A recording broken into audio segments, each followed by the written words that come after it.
Last month, the Whitman County Sheriff's Department collaborated with another local organization in a search and seizure operation. Today, Murrow News 8 reporter Alex McCollum has more details on what was seized.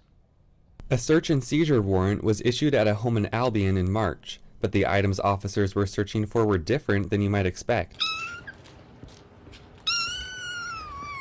Once the deputy observed the cats, then he drew up the necessary paperwork and presented it to a judge. At the same time, he was contacting the Humane Society. Whitman County Undersheriff Chris Chapman says Albion resident Jackie Blake Colton has a history of keeping more cats than is legally allowed, and they've had to remove them twice before. Once they obtained the third warrant, then it was just a matter of what day are we doing this? We're ready. And so we put together our team, got all our equipment ready, and headed over. Training and Enrichment Coordinator Zoe Skiadopoulou says the Whitman County Humane Society and Sheriff's Department together removed 14 total cats. This last time we did it with teams of 2. So we kind of separated the house in half.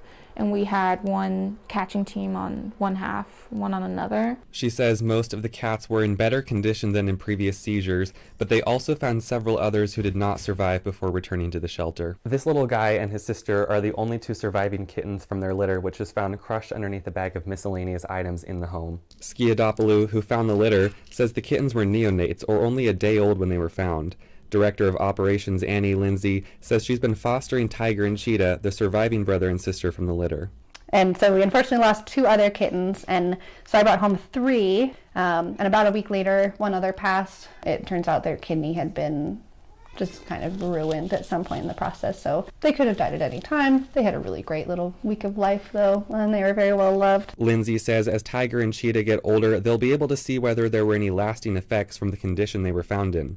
Other cats like Rambo, Fortune, and Spud were adopted quickly after their rescue from the home. Several also are in foster care or have been fostered into adoption. We do have one mama cat in foster right now. She got some medical aid, some antibiotics, and her kittens are big and healthy and doing really well, so they'll be back here soon. Once Tiger and Cheetah reach 8 weeks old and 2-pound body weights, they'll also be available for adoption. A few other cats too feral to be kept indoors were adopted as working cats on local farms. So we call them barn buddies because it's cute, but there are little spicy ones that they don't really want to be living inside. As for Blake Colton, Chapman says she'll be facing charges of violating a court order preventing her from owning cats, and a media release from shortly after the seizure says she'll also face animal cruelty charges. Skiadopoulou says they had a veterinary team taking note of the cat's conditions during the seizure, which will be used as evidence for the county prosecutor. It feels really good to know that we were able to get them out of that situation.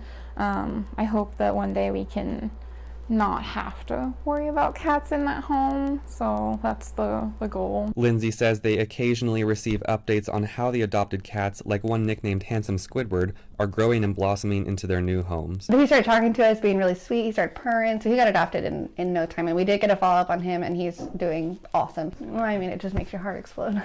Reporting in Pullman, Alex McCollum, Murrow News 8. Well, Catherine, the semester